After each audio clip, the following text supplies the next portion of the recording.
Bonjour à vous. Le diocèse d'Orléans a un nouvel évêque. Monseigneur Jacques Blacard a été installé dans sa cathédrale Sainte-Croix le dimanche 17 octobre dernier. Nous reviendrons largement sur cette célébration solennelle. D'ailleurs, à cette occasion, la cathédrale était comble. L'arrivée d'un nouvel évêque, c'est pour un diocèse une période très particulière. Après le départ de Monseigneur André Faure, l'Église dans le Loiret fait connaissance avec son nouveau pasteur et nous aussi également. Monseigneur Jacques Blacard, merci beaucoup d'être là. Bonjour. Bonjour. Nommé évêque d'Orléans par le pape le 27 juillet dernier, à 58 ans. Vous avez été auparavant évêque auxiliaire de Bordeaux pendant 4 ans, ordonné prêtre en 1982 pour le diocèse d'Angoulême dont vous êtes originaire. Être nommé évêque en titre dans un diocèse, c'est une décision du pape qui bouleverse une vie, la vôtre ? Bien sûr, mais c'est d'abord une marque de confiance de l'Église et moi je l'ai pris comme ça. Et puis à 58 ans, c'est aussi un appel à servir et au fond, quelle chance de pouvoir se donner tout entier. L'arrivée, c'est aussi l'arrivée sur une terre inconnue, la Beauce, le Gâtinais, oui, la Sologne. Ça, c'est un beau challenge. Et puis, voilà, je suis heureux de découvrir une nouvelle terre, mais qui m'a déjà bien accueilli. Le père Jean-Marc Echen, le vicaire général, rappelait l'implantation du christianisme dans le Loiret depuis le IVe siècle. Et voilà que sur décision du pape, vous avez la charge de 650 000 âmes. C'est-à-dire qu'en fait, parmi ces âmes, il y en a qui sont croyantes, catholiques, et d'autres qui ne le sont pas. Oui, mais un évêque devient effectivement évêque d'un diocèse, donc avec les 650 000 habitants du Loiret.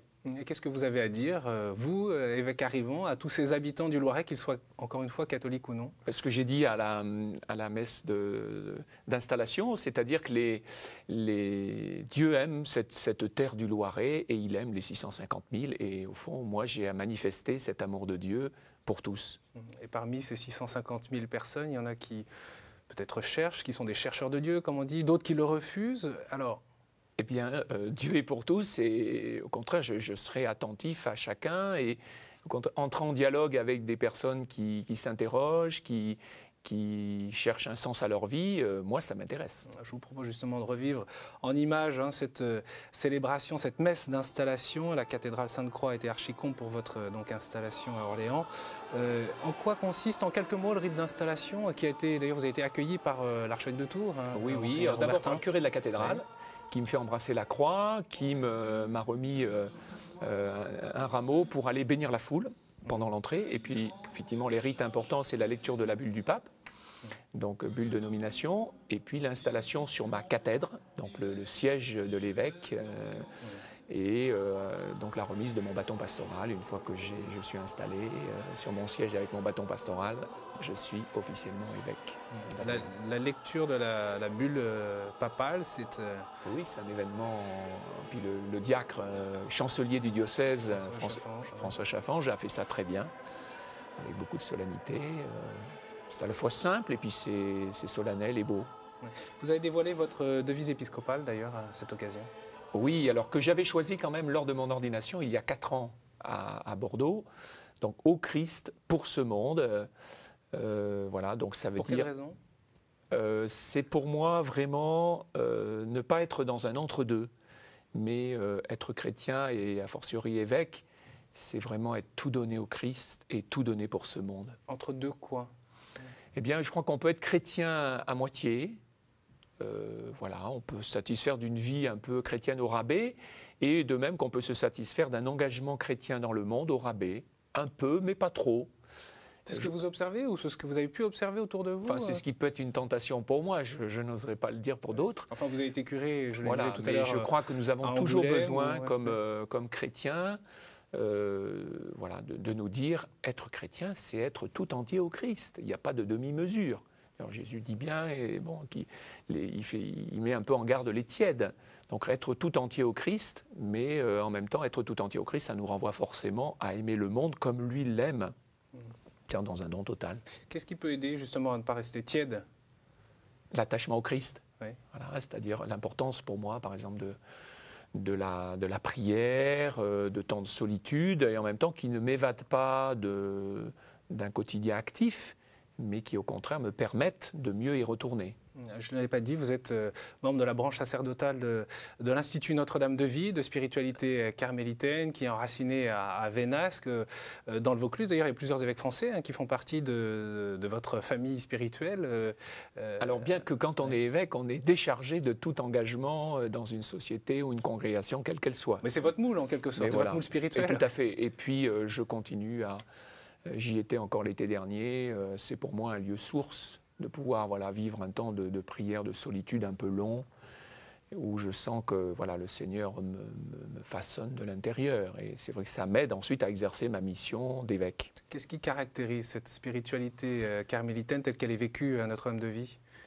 C'est la devise du père Marie-Eugène qu'il donnait donc le fondateur de l'Institut, qu'il a donné donc aux membres de l'Institut, c'était action et contemplation bien unies. C'est-à-dire nous avons besoin de redécouvrir comme chrétiens que l'engagement dans le monde, s'il n'est pas nourri auprès du Christ, donc à travers la prière, les sacrements, la lecture de la parole de Dieu, la méditation de la parole de Dieu, cet engagement risque fort très vite de patiner. Et puis, moi, je découvre qu'il y a beaucoup de chrétiens qui sont partis à un moment donné usés, au fond, par l'engagement. Et je crois qu'en réalité, on a peut-être oublié de les nourrir. Donc, contemplation. Voilà, contemplation. Pour vous, la contemplation, ça veut dire quoi dans votre vie? C'est l'oraison. C'est-à-dire que c'est des temps substantiels d'oraison chaque jour. Bon, tous les matins, je commence ma journée par un temps substantiel d'oraison. Qu'est-ce que ça veut dire, substantiel? Parce substantiel, ça veut dire que 5 minutes, c'est substantiel. Non, c'est 1 heure. J'essaie de prendre 1 heure quand même le matin. De prière. De prière, de contemplation. Et c'est vrai que ça nourrit ma journée. Et puis, si je peux prendre un autre temps dans la journée, c'est bien. L'action, c'est aussi, vous l'avez fait savoir, une volonté de proximité à l'encontre de tous les habitants du Loiret. Par exemple, vous souhaiteriez rencontrer des entrepreneurs, oui, alors des je l'ai personnalités du monde du sport. Pour quelle raison? Mais parce que c'est la vie locale et que l'Évangile est greffé sur une réalité. L'Évangile, ce n'est pas du plaqué. Je crois que quand on regarde la vie des missionnaires de l'Église à travers l'histoire et le monde, on voit bien que les missionnaires cherchent à s'adapter au public qui est le leur. On ne parle pas des enfants comme à des adultes, on ne parle pas des gens des quartiers populaires comme à des gens, je ne sais pas moi, qui vont travailler à la Défense à Paris. Et donc, il y a ce fameux rapport avec la société qui est essentiel pour vous? Oui, que je tiens un peu de mon maître, l'évêque d'Angoulême, donc Claude Dagen, qui a beaucoup travaillé ces questions. Et c'est vrai qu'à et donc à son évêque d'Angoulême, bien sûr. Donc à son contact comme prêtre, comme vicaire général ensuite, donc j'ai travaillé très près avec lui. C'est vrai qu'il m'a aidé à mieux appréhender ce rapport Église-société, c'est-à-dire que l'Église n'est pas un bloc contre le bloc de la société, mais nous avons à être fermement dans la pâte. Et puis, au cœur de cette société qui est la nôtre, celle de 2010 en France, comment manifester la joie de croire et de vivre dans le Christ. Qu'est-ce qui peut vous marquer justement de la vie épiscopale, du ministère épiscopal, Monseigneur Dagen, quand vous y étiez à Angoulême? C'est justement cet engagement-là. Par exemple des débats, je pense par exemple à un débat avec Henri Pénard-Ruiz, qui est plutôt se situe vraiment comme non-croyant, laïque, ou avec, je sais pas, Bobéro. Je me souviens de débats où le père Dagen n'hésitait pas, au fond, à se risquer dans des débats où, avec un public d'ailleurs qui était plutôt, par exemple avec Pénard-Ruiz, c'était avec plutôt des enseignants très laïques. Voilà, mais je trouve que c'est... j'ai trouvé très beau. Qu'est-ce que ça apporte au fond Eh bien, montrer qu'il y a des valeurs communes qui sont portées par des gens qui ne sont pas croyants, mais qui ils portent des valeurs qui rejoignent celles des chrétiens. Et je crois que nous avons à travailler ensemble pour justement se reconnaître. Et pousser les limites de la laïcité française qui peut parfois être étriquée. La laïcité, normalement, une vraie laïcité doit prendre en compte le fait religieux. Alors qu'on dise effectivement, on comprend bien qu'il peut y avoir une laïcité qui dit attention aux faits religieux, mais Le fait religieux, il est au service de la société, il ne doit pas être à part. Voilà, Blacard, donc on a parlé de Notre-Dame de Vie, de Monseigneur Claude d'Agen, le cardinal Jean-Pierre Ricard, c'est aussi un... Oui, alors j'ai eu la chance finalement d'avoir vécu d'abord de près avec le Claude d'Agen, ensuite avec Jean-Pierre Ricard, dans une vraie fraternité. Comme son auxiliaire, hein, évêque auxiliaire. Voilà, une vraie fraternité où on priait ensemble, on pouvait partager à n'importe quel moment de la journée. Alors, on voit à l'instant une photo de votre ordination donc, par le cardinal Ricard. C'est aussi à travers cette vie quotidienne que vous avez pu découvrir votre métier d'évêque. Je crois que j'ai eu la chance finalement d'apprendre mon métier au contact d'évêques, en proximité avec eux. Et on dit un métier pour un évêque c'est un ministère, mais ministère et métier, c'est la même racine. Hein, ouais. Donc, voilà, mais c'est vrai que on apprend à vivre cette responsabilité d'évêque. Et de l'avoir vécu, pour moi, au contact de 2 évêques avant, c'est vrai que c'est un plus pour aujourd'hui. Alors aujourd'hui, vous arrivez donc dans le Loiret. Pour vous, vous commencez par quoi ? Est-ce que vous avez un programme tout fait ? Vous avez des orientations, des priorités ? Parce que j'imagine que ce sont des questions qu'on vous pose, ou peut-être qu'on n'ose pas vous poser, mais auxquelles les habitants du Loiret pensent. Oui. Dimanche, pour l'installation, à plusieurs reprises, je suis revenu, finalement, quel est mon programme ? Mon programme, c'est le Christ. C'est-à-dire, c'est la bonne nouvelle de Jésus. Moi, elle me fait vivre, elle fait vivre des gens. Je suis sûr que ça peut faire vivre d'autres gens. Et puis, on a envie de le transmettre dans le respect des personnes. Et puis, ensuite, il va y avoir différents moyens.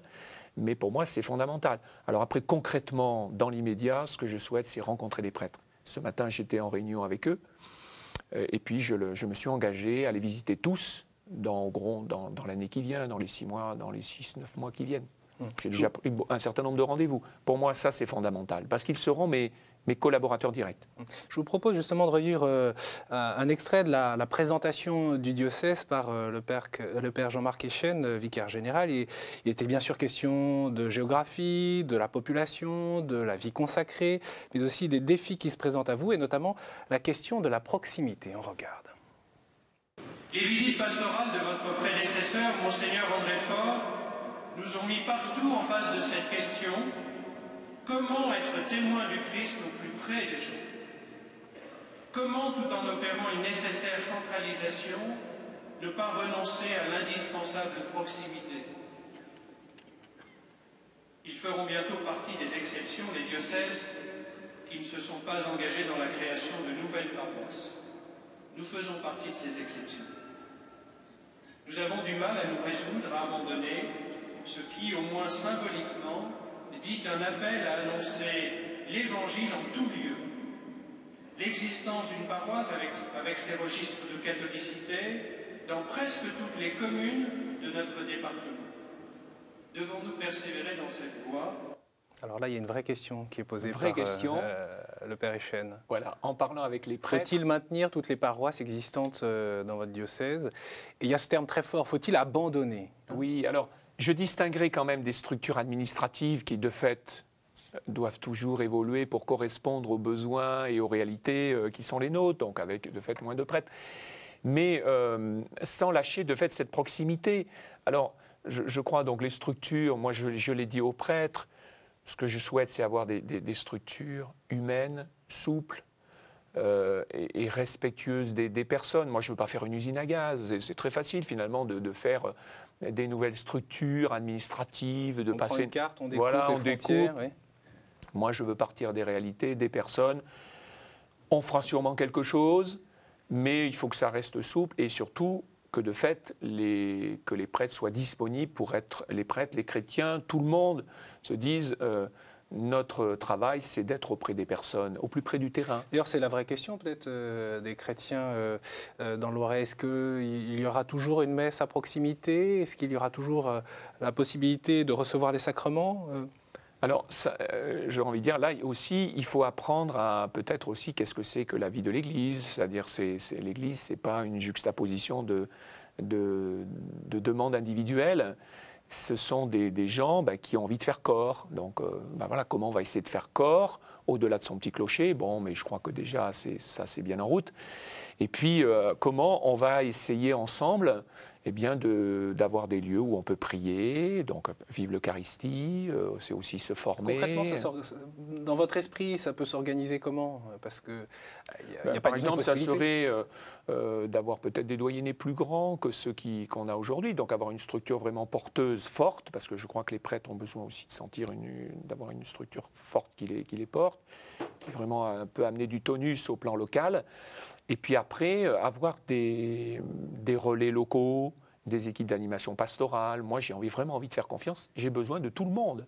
Prêtres, laïcs, religieuses, on a besoin de tout le monde.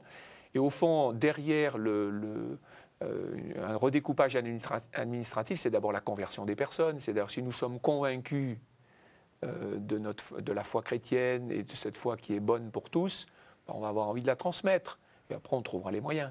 Si vous parlez de conversion, c'est qu'il y aurait à se convertir. Oui, donc, oui. Bien sûr, parce qu'on a toujours tendance à se replier sur soi, sur un réseau. On est bien entre soi. Une équipe d'un mouvement, d'un service, bon, elle tourne bien. Les chrétiens qui en font partie peuvent très bien se satisfaire d'être comme ça. Or, on est toujours renvoyé à aller plus loin. C'est Jésus qui dit à ses disciples allons ailleurs, dans les villages voisins. Vous le disiez d'ailleurs lors de votre messe d'installation, un évêque tout seul n'est rien, n'est pas grand-chose. Je ne peux pas grand-chose. C'est ensemble qu'on avancera. On peut signaler qu'à Orléans, il y a un séminaire interdiocésain, 40 séminaristes, alors pas tous pour votre diocèse, mais c'est quand même un signe. Vous y tenez, vous allez continuer, vous allez... Capital. Quelle joie d'avoir un séminaire quand on arrive dans un diocèse, hein. Surtout là, c'est le séminaire aussi interprovincial, donc à la fois pour notre province et puis pour 2 autres diocèses, donc de Nevers et puis de Sens-Auxerre. Donc une joie pour moi de savoir qu'il y a 40 séminaristes. Bon, si on avait le double, on serait content. Et puis de savoir que j'ai 11 séminaristes quand même pour le diocèse d'Orléans. Le double, ça serait possible? Vous y pensez? Enfin, c'est réaliste? Pourquoi pas? Mais ce matin, par exemple, aux prêtres, je leur ai dit, voilà, le service des vocations, c'est nous tous. Il y aura une petite antenne service de vocation, mais il faut que l'ensemble de l'Église diocésaine se sente service des vocations. C'est-à-dire que dans les paroisses, pour vous, on ne pense pas suffisamment à relayer cet appel si particulier à devenir prêtre chez des jeunes? Oui, je le pense. Dans les familles aussi? Oui, il y a certainement... Alors l'année sacerdotale y a contribué, mais il faut continuer l'effort et que prêtres, familles... tout le monde se sente vraiment responsable de l'appel à des vocations spécifiques, et notamment la vocation de prêtre. En même temps, je ne sais pas comment ça s'est passé dans votre famille, mais c'est mes parents. Moi. La vocation sacerdotale dans une famille, c'est pas forcément évident pour des parents de se dire, d'éveiller une vocation. Est-ce qu'ils sont les mieux placés d'ailleurs pour le faire? Le tout, c'est que celui qui est appelé, que l'appel se fasse dans la liberté. Moi, je rends grâce pour mes parents, pour même après le cheminement que j'ai pu suivre, je me suis senti libre. Voilà, je pouvais à tout moment dire non, c'est pas pour moi, je peux faire autre chose, quoi. Voilà, et ça donne une force extraordinaire. Alors on parle des jeunes, de la jeunesse, c'est l'une de vos grandes priorités finalement, de vos grandes attentions, aussi un défi, la jeunesse, l'éducation. Vous étiez d'ailleurs, et vous teniez à y être, à ce rassemblement Festi-Jeunes, rappelez-nous à quel moment c'était? Oui, donc 8 jours avant mon installation, donc, puisque je suis venu déjà début octobre à Orléans, Festi-Jeunes. Donc on voit les images, ce grand rassemblement. 900 collégiens et lycéens, quelques étudiants. Un évêque qui arrive, c'est un événement encourageant. D'autant plus que Monseigneur André Faure a à la fois salué et dit au revoir à ces jeunes, et puis a dit au bout du chemin, puisqu'il y avait une marche, une sorte de pèlerinage, au bout du chemin, votre nouvel évêque, votre futur évêque vous attend. On a fait le passage de témoins. Ouais. Lui les a envoyés au début de l'après-midi, et moi je les ai reçus dans la basilique Saint-Benoît-sur-Loire pour l'Eucharistie. Et c'est vrai que c'était, je crois, le signe était beau. Alors parlez-nous de ce défi. Comment vous l'appréhendez pour vous? D'abord, sur une conviction, mais qui est la conviction de Jean-Paul II, qui a beaucoup soutenu aussi la pastorale auprès des jeunes. La conviction avec lui que le jeune, c'est l'adulte en train de se construire. Et que donc c'est important que des adultes soient présents auprès des jeunes au moment où ils vont prendre les grandes décisions de leur vie, au moment où ils sont devant des choix à prendre. Que nous accompagnions des jeunes à ce moment-là me semble important, C'est à travers quoi? Le scoutisme, les Alors, paroisses, là, je le suis ouvert à tout. catéchisme, Hein. les écoles catholiques? Le scoutisme, voilà, que moi, j'ai pas été scout, donc, mais ensuite aumônier pendant des années. J'ai découvert un mouvement qui aide vraiment des jeunes à se construire avec une pédagogie qui a fait ses preuves. Mais c'est aussi les jeunes de la JOC, sur mon diocèse, du MRJC, c'est l'aumônerie de l'enseignement public, c'est c'est l'enseignement catholique. Voilà, on a quand même des outils qui peuvent une interface. On parle souvent de cette interface avec la jeunesse, de dire que l'Église catholique en France est l'une des institutions qui a la plus grande interface avec la jeunesse. Oui, ben, je l'espère, mais enfin on garde, c'est vrai, un contact, mais je pense en même temps à ces milliers de jeunes que nous ne touchons pas, et donc nous avons toujours besoin d'élargir notre regard au-delà des réseaux que nous touchons. C'est quoi l'urgence pour vous de les aider à se structurer, ces jeunes? Vous parliez tout à l'heure de grandir, mais... Oui, c'est-à-dire que la société, par exemple, quand on entend les hommes politiques, un certain nombre de gens en responsabilité, donc ils parlent par exemple des valeurs de la République ou des valeurs de la société. Mais c'est quoi? Ça vous parle pas, vous, les valeurs de la République? Mais si, au contraire. Mais j'aimerais qu'au-delà des incantations, on aille au fond des choses. Et c'est là où l'Église, je crois, peut apporter sa pierre. Elle porte des valeurs chrétiennes, mais qui peuvent rejoindre aussi des valeurs de la société. Mais allons au fond. Les jeunes aujourd'hui, on ne peut pas simplement en faire des technico-consommateurs. C'est-à-dire, voilà, on les formate sur des plans techniques précis, et puis on essaie d'en faire des gentils consommateurs. Mais le jeune, il porte en lui les grandes questions de la vie. Mais pourquoi je vis? Quel est le sens de tout ça? Si ça, c'est pas abordé, ben, le jeune, il peut très bien aller vers le suicide, vers des addictions, parce qu'il est en recherche au plus profond de lui-même. Et c'est là où l'Église doit les rejoindre, avoir une parole. L'une de vos préoccupations, c'est que l'Église ne soit pas seulement perçue comme celle une institution qui dit non ou qui s'oppose, mais qui propose. Ben voilà, qui propose. Hein. C'est vrai que, bon, je vois bien à quoi. Enfin, l'allusion, c'est un peu à la bioéthique, ou je sais pas, c'est des histoires voilà, en termes de morale affective et sexuelle. Mais moi, je suis très, très à l'aise pour dire, au fond, le jeune, au fond de lui-même, il attend des repères. Est-ce que nous serons capables de lui donner des repères? Alors après, la manière de le dire, sans doute qu'on a toujours besoin de progresser. Mais en discutant avec des jeunes, il y a un certain discours qui peut être entendu. Un très bref clin d'œil, Monseigneur Jacques Blacard, avant les questions rituelles de la fin de l'émission. Sur votre image qui a été distribuée à la fin de cette messe d'installation, où on voit Sainte Thérèse, je parlais tout à l'heure de la spiritualité carmélitaine qui vous bâtit, qui vous structure. Pourquoi ce choix de faire figurer Sainte Thérèse Parce que en Jeanne d'Arc? Oui, c'est alors très original. Voilà, au départ, je cherchais une photo que je pouvais trouver l'une et l'autre, mais finalement, bon, j'ai pas trouvé. Et puis je me suis dit, mais finalement, Thérèse, qui avait une grande admiration pour Jeanne d'Arc, je crois Jeanne d'Arc, Orléans, évidemment. Voilà, Jeanne d'Arc, libératrice d'Orléans, c'est quand même extraordinaire que depuis 580 ans, les Orléanais, chaque année, fêtent la libération d'Orléans et fêtent Jeanne d'Arc. Dès l'année qui a suivi la libération d'Orléans, 1430, les Orléanais fêtent Jeanne d'Arc. Donc moi, j'aimais déjà Jeanne d'Arc, mais c'est vrai que de venir à Orléans, ça me l'a fait aimer encore davantage. Et puis, il y a vraiment Thérèse se reconnaissait dans Jeanne. Voilà. Thérèse qui est patronne des missions, et pourtant elle n'a pas quitté son Carmel. Jeanne, très active, mais qui en même temps était une grande priante. Et finalement, elle se retrouve... Une guerrière aussi. Oui, mais... alors ça, on pourrait en discuter plus longtemps, mais je crois qu'au-delà des faits, il y a d'abord une grande croyante qui meurt quand même en criant « Jésus, Jésus ». Hein. En 2 minutes, mes 3 dernières questions. Une belle initiative locale que vous souhaiteriez partager. C'est un rendez-vous pour les prêtres. Voilà, un rendez-vous pour les prêtres au mois de janvier, mais que je découvre en arrivant, qui est déjà sur rail. Donc 4 jours à Saint-Jacques-de-la-Mer, donc au bord de la mer, là en Bretagne. Voilà, 4 jours, on se pose, on prie, on prend le temps de réfléchir, mais je crois que la mayonnaise est en train de prendre. Un lieu pour se ressourcer dans le diocèse? Alors c'est merveilleux. Vive le diocèse d'Orléans, qui a à la fois Saint-Benoît-sur-Loire, avec la communauté donc, des bénédictins, 40 moines, et un lieu historique avec les reliques de Saint-Benoît, le pendant des bénédictines de Bouzy, la forêt, et puis un Carmel qui tourne à plein, 24 carmélites, donc le Carmel est plein, avec 4 novices, 2 postulantes, enfin voilà, ça c'est pour moi, c'est porteur et c'est porteur pour le diocèse. Ce fameux levier, comme disait Thérèse, pour soulever le monde, pour embraser le monde. 2 ou 3 rendez-vous qui vous tiennent à cœur dans les mois qui viennent. Je cite le premier, la journée diocésaine des élus, le 20 novembre. Voilà, ça aussi. C'est pour ça, dans ce diocèse, il se vit des choses. Hein. Moi, je rends grâce pour ce qu'ont fait mes prédécesseurs, donc de trouver cette journée des élus, une cinquantaine d'élus, alors plutôt quand même du rural, hein, mais des maires, des adjoints, et qui viennent là pour une journée de réflexion, et donc qui est proposée par l'Église.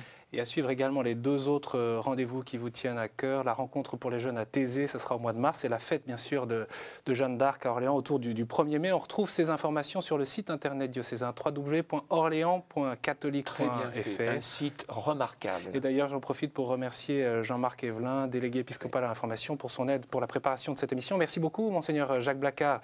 Bonne route, bonne installation, bonne découverte du Loiret. On peut retrouver bien sûr cette émission sur notre site internet www.ktotv.com.